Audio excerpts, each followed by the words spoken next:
Dragi prijatelji i neprijatelji, vjerovali ili ne, moj današnji gost je komičar svjetskog glasa, stand-up komičar, gospodin Peđa Bajović. Bog. Bog poštovanje, ja sam Dalibor, drago mi je. Peđa, draže mi je. Draže mi je, hoćemo na ti, mi... Može da, na ti. Tikanje. Može, ovako. Bolje nego da vičemo. Može.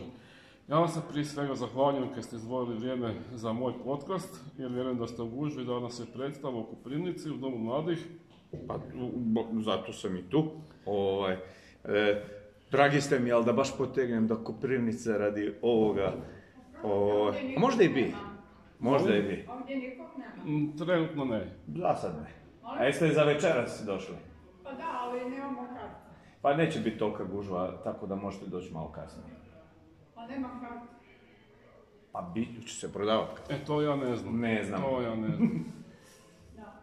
A ne znate, negdje optika još prodaje. Je. Hoćete nam ostaviti broj telefona ili ime pa ćemo vam rezervirati? Da. Evo, pa ćemo napraviti. Vidite, to je, naš posao je takav. Da. Moramo naći se publici. Da. 099. Ne, ovako ćemo. A koliko je karta? Nemam pojma. Ne znam. Evo, vjerujte mi da ne znam. Evo ovako, ime i prezime. Marica Blažek. Dobro. Evo ga.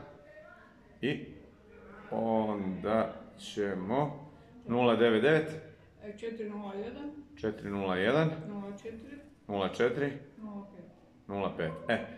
Jedno što mogu obećati, a to ćemo i napraviti, da čim mi završimo ovo, a neko se pojavi umeđu vremenu, da vas nazovu i da vam rezerviraju karte, da vam daju tu informaciju.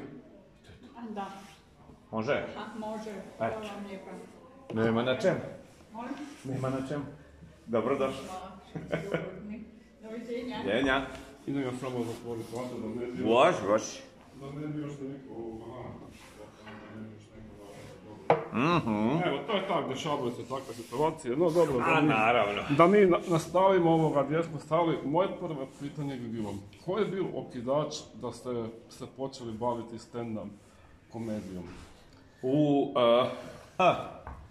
Čekaj, prvi put kad sam u životu shvatio da je smijeh dobra stvar, korisna stvar, imao sam možda nekih 8 ili 9 godina, napravio sam neku glupost doma, kužiš. I moja mama, Crnogorka pravo, znaš, samo brkovi fali, je krenula sa tim svojim odgojnim metodama, nećemo sad jer to više nisu moderne. Da, i krenula je, i ja se sjećam da sam, ja ne znam iz kog razloga, samo sam ovako napravio, čik, ajde sad. Sad udri. Da, i to je nju jako nasmijalo. Ona se baš nasmijala i otišla, ja nisam dobio batine, ona smijala cijeli dan i to je, nećeš vjerovati, bio zadnji put u životu da sam od nje dobio batine. Od nje. Par puta sam kasnije od drugih, ali da, eto. Nastupali ste po cijelom svijetu, moglo bi se tako reći, pa dobro. Svijet je širok pojam, da. Kakva je publika vani po Europi, po svijetu u odnosu na ovo tu? Da. Ma gle, za stand-up ti je i statusno i po pitanju publike, znaš kako ti je nešto kao jazz. Znaš. Jazz publika u cijelom svijetu je manje više ista. Publika za stand-up komediju, osim što mi imamo različitost u jezicima, jel? Ja imam tu sreću da sam naučio engleski dovoljno dobro da mogu nastupati na njemu. Ali onako kad ti gledaš publiku, koja će doći, pogotovo ova koja će doći po klubovima. Ok, večeras je dvorana i nastupam i moji kolege i ja nastupam po dvoranama, pa dođe možda malo šira publika, kao što je gospođa ova bila tu i sve. Tu mogu reći da je razlika samo ovako, što ideš malo sjevernije, ljudi više vole igre riječi, više vole situacijski humor. A što ideš južnije i istočnije, prema toplijim krajevima i sve to, malo više se voli ove seksualne aluzije, malo više malo konkretniji po tom pitanju. Ali to su sve neka vrsta, to je nijanse. Spomenuli ste englesko govorno područje. Koliko je napor potreban da se predstava prilagodi? Znači, na hrvatskom jeziku je drugačije, na engleskom je drugačije. Koliko su tu nijanse u riječima? Pa tu su za razliku od ovih nijansi koji sam pričao malo veći. Opet, naravno, tu je razina znanja jezika. Kažem, ja od svoje 24. godine surađujem s ljudima na engleskom. Dakle, radio sam neke medijske projekte i humanitarne projekte i sve to, što me navelo da taj engleski koji sam tad već znao dovedem do neke više razine. Sadržajno, to je malo drugačije. Nisu stvari koje su nama poznate, ljudi se smiju poznati stvari. I one stvari koje su nama poznate nisu neophodno poznate negdje vani. Čak i unutar regije neki momenti nisu poznati u Srbiji koji su nama itekako bliski i obrnuto, Bosna i to, a da ne govorim sad da odeš dalje u neku Englesku ili Ameriku ili tako dalje. Moraš, ako hoćeš pričati nešto o nama, tamo reći kao ja sam iz Hrvatske, iz Balkana, moraš prilagoditi da oni to, ako ne znaju ništa o tome, da nešto i nauče. Kad nauče, da se onda smiju. A engleski je podatniji kao jezik za ovu vrstu komedije, za ovu vrstu nastupa. Riječi su uglavnom kraće, samim tim rečenica, samim tim je dinamika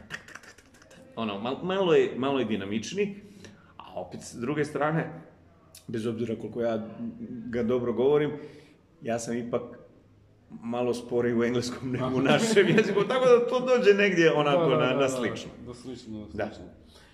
Dajte mi recite, na koji način se pripremate za svoje predstave? Ljudi očekuju svaki put da bude smiješno, da bude zabavno, unebesno. I kad ste doživjeli najveći neuspjeh, a kad najveći uspjeh? Možemo, kako ne, pa to je legitimno. Pa šta ja znam, gledaj, svi mi kad smo počinjali, svi kolegi koji sad počinju,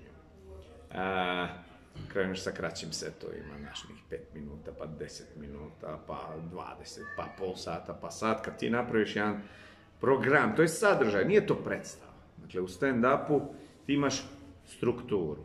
Ja to volim opisivati kao ona riblja kost. Kužiš, dakle, ti imaš onu kralježnicu, kičmu, i onda sa strane imaš one kosti. Tako bi trebala izgledat predstava kod nas. Ti kreneš i pričaš, ali svako malo ti odeš sa strane u interakciji s publikom i sve to. Sad ta rutina koju ti stekneš vremenom, oslobađa. Lakše se vraćaš na to. Ne ono da te odvuče, pa šta sam sad htio i sve to. Zaboravite na kraju. Zaboraviš ono kamo si krenuo.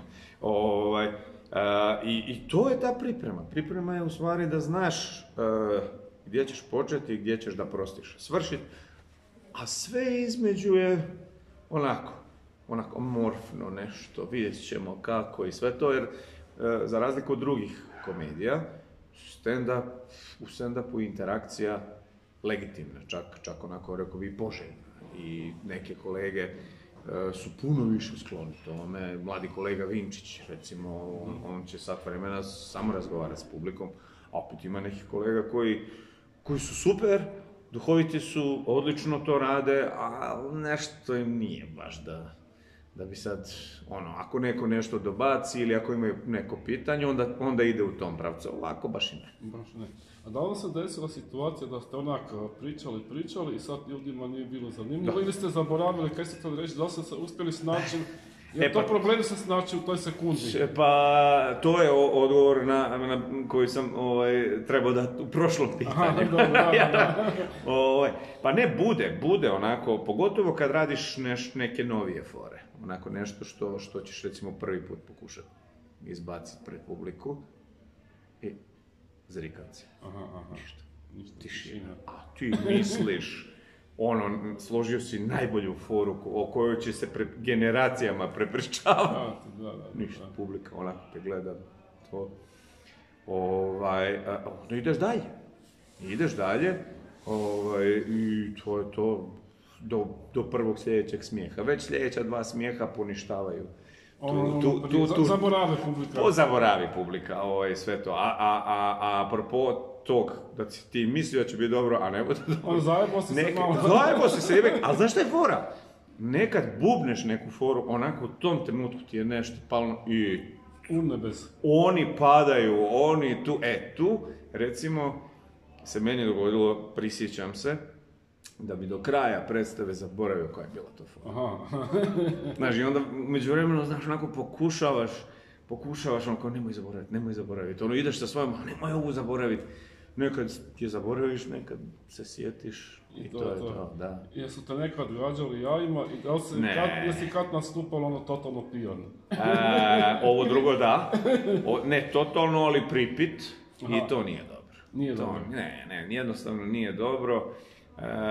U stvari, ovisi gdje. Ako je to neka ono, kako mi to zovemo, open mic večer ono, otvorenog mikrofona, amaterskog, gdje ovi koji su amateri tek počinju, izlaze isprobavati, ono, dobivati, sticati iskustvo, isprobavati neke svoje fore i to, a onda dođemo i mi, prdonje, znaš, onako je veterani, znaš, ono kao da mi da isprobamo neke nove fore pred publikom i sve. To je uglavnom onako, kako bih rekao, intimnije, tu je manje ljudi, 2/3 publike su druge komičari, nije to obično, civili, nisu civili, jel? Publika koja je došla tu, onda se tu malo popije, pa onda, zašto smiješ se sam sebi i to. Tako da, to mi se znalo dogoditi, a što je bilo prvo pitanje prije... Ubio me Bog kako znam. Gospođa nas je umjela. To je bilo, to mi se još stvarno nije desilo da neko dođe tako... Pa dobranac, ali obavezno ostaviti. Da, ne. Možeš od gospođe broj telefona, pip, preko, da ne bi bilo... Ne, kod mene kako se snimi, to ti je to. Samo to, znaš, da je ne zovu sponzorima i to bez slično. Neće, vjerujem mi. Pitanje koje mi je sad palo na pamet... Ajde. Mogu ja kao usrkat? Može, naravno da možete. Živjeli. Uzdravlje.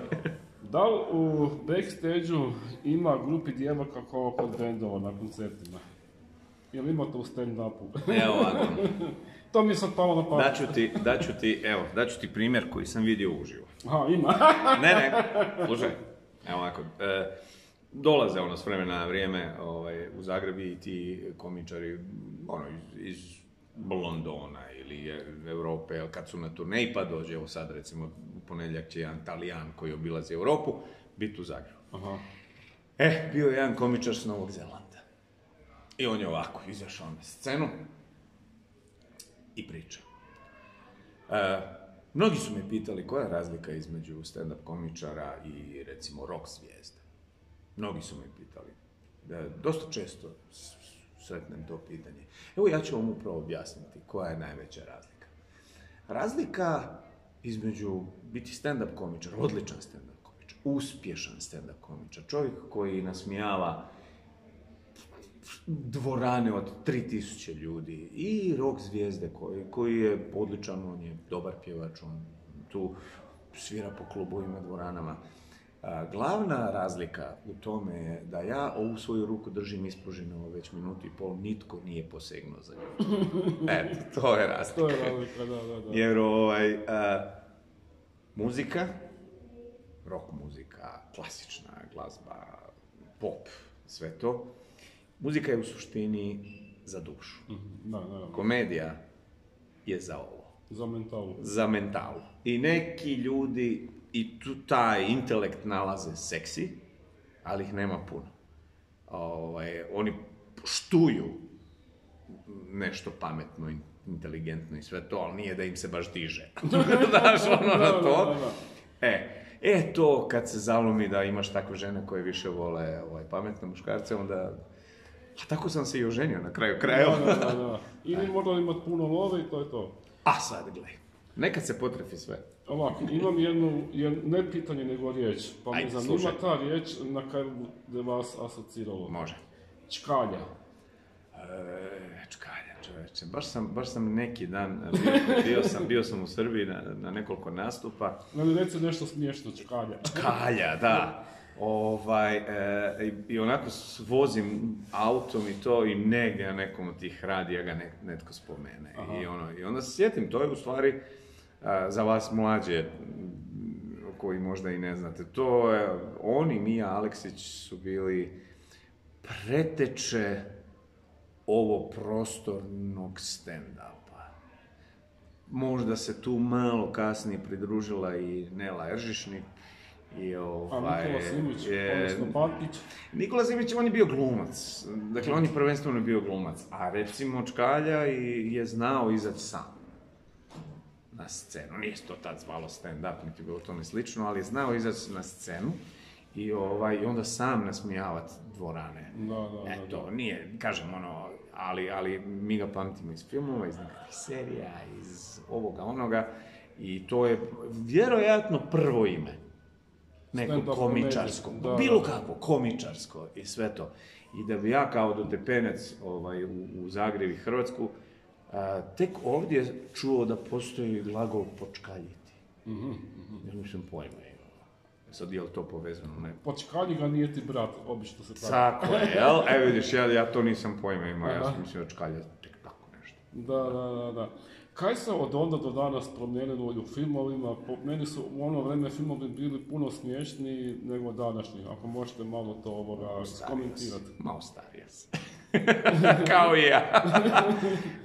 Mislim, nije to više tako smiješno kako je nekad bilo, bar po meni. Znaš šta je? Možda je razlog taj što je tad bilo puno manje TV kanala, puno manje kina, puno manje se pravilo. I kad se pravilo se puno ozbiljnije, znam da to zvuči glupo, ozbiljno pravljenje komedije, ali komedija je ozbiljan posao. Puno se više pazilo na pisanje, na produkciju i sve to, i onda je finalni rezultat možda pojedinačno bio kvalitetniji. A sad, gledaj, pa i ti i ja se sjećamo vremena kad si imao 2 TV kanala. Da, naravno. Prvi i drugi. A i drugi se nije baš uvijek dobro vidio, jel tako? A sad evo, recimo i ti ovo praviš za neki svoj kanal. Da. Jel tako? Imaš neki svoj kanal na YouTubeu, na Facebooku, na Instagramu, na ovome. Znaš, i sad se pravi puno više, i onda ja mislim da je svojevrsna devalvacija pojedinačne kvalitete. Znaš. Ali isto tako smo svi mi, zahvaljujući upravo tome, neke stvari vidjeli i počeli se time baviti. Tako da ja mogu reći da, recimo, naša stand-up komedija, hrvatska i regionalna, nikad nije bila bolja i nikad nije bila jača. Da. Jer mi koji smo to počinjali prije 18 godina, od 31.1. Ovisno kad će se ovo emitirati. Sutra. Onda sutra, 31. će biti 18 godina od prvog ikad programa stand-up komedije tu kod nas u Hrvatskoj. Kome je najdraži stand-up komičar na ovim prostorima? U Hrvatskoj mislim da je to Vlatko Štampar. Nikad se nije dogodilo da sam otišao da nije bilo uvijek bilo dobro. U Srbiji imamo srđansko trojstvo.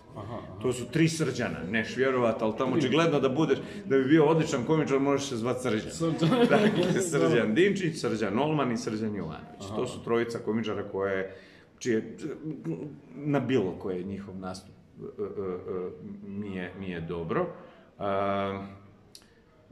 U Bosni i Hercegovini to je recimo Filip Andronik, Omer Hodžić, to su recimo dvojica kolega koje baš volim gledat. Splitska ekipa mi je jako dobra, ne poznam ih baš dobro, ali splitska scena.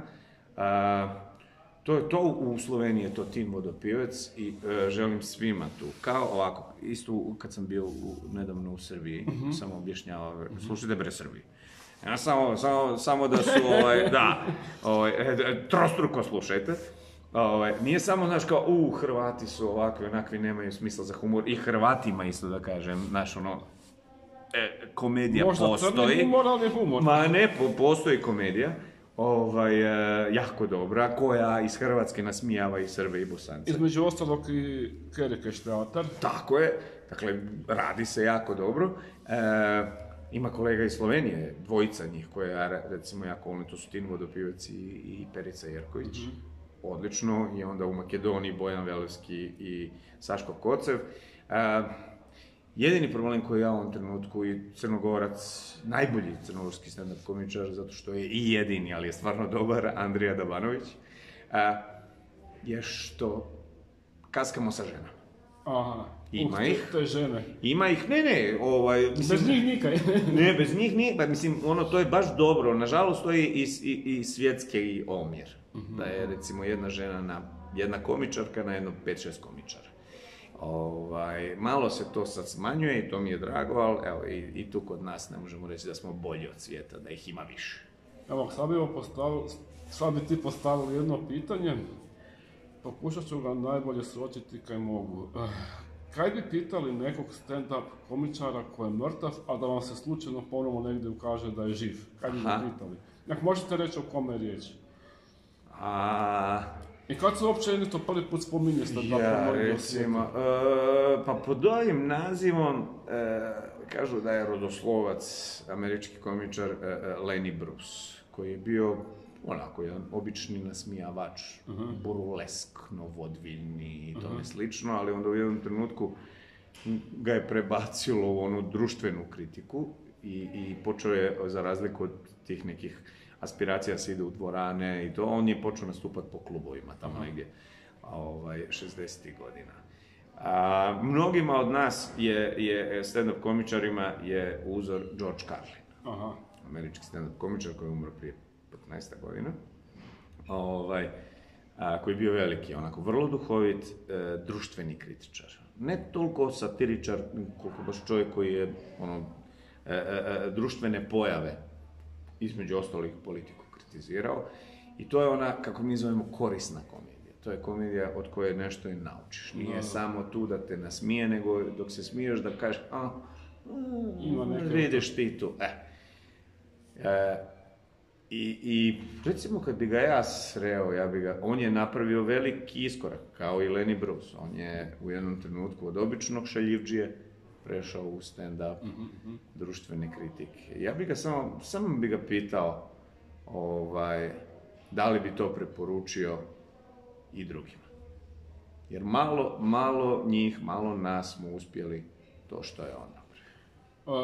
Da li ima možda premalo smijeha u današnje vrijeme ili ga je prije bilo više i ako možeš za kraj ispričati neki dobar vic? Smijeha ja mislim uvijek ima. Uvijek ga ima. Znaš šta je fora? Fora je sad što se ljudi puno više uživo družili prije nego sad.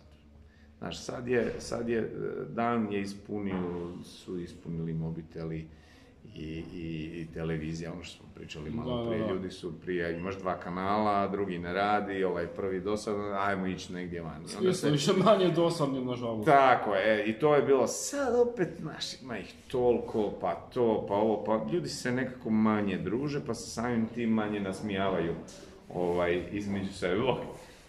Pa je to je možda to što se čini da je manje smijeha. Opet, s druge strane, više je nekog smijeha koji se događa na ovaj način. Ja mislim da je sad puno više tih nekakvih događanja, nekakvih predstava, nekakvih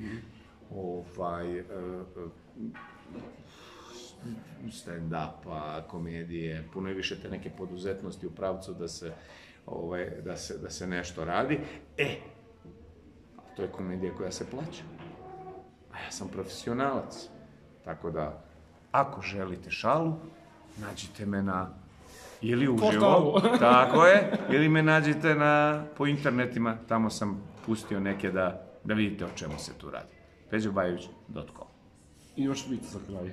Tamo ih čeka vic. Tamo ih čeka vic. Dobro, dragi moj Peđo, evo, vidim skupljati se ekipa pomalo, imaš posla, ja te više ne bi zadržavao i puno hvala na ovom ugodnom razgovoru i ja ti želim puno sreće, zdravlja u tvojom životu, još puno smijeha i komedije. Znaš što bih rekao, prvo zdravlja, a za ostalo ćemo se snaći. Može, a vi svi koji se niste pretplatili na moj kanal, to platite, znači Dalibor Trajak Show i na njegov kanal. Imaš li YouTube kanal svoj? Imam, Peđo Bajević. Valjda imam, tamo su šale. Znači to je to. Ljudi, pozdrav, Bog, vidimo se. Svako dobro, Bog.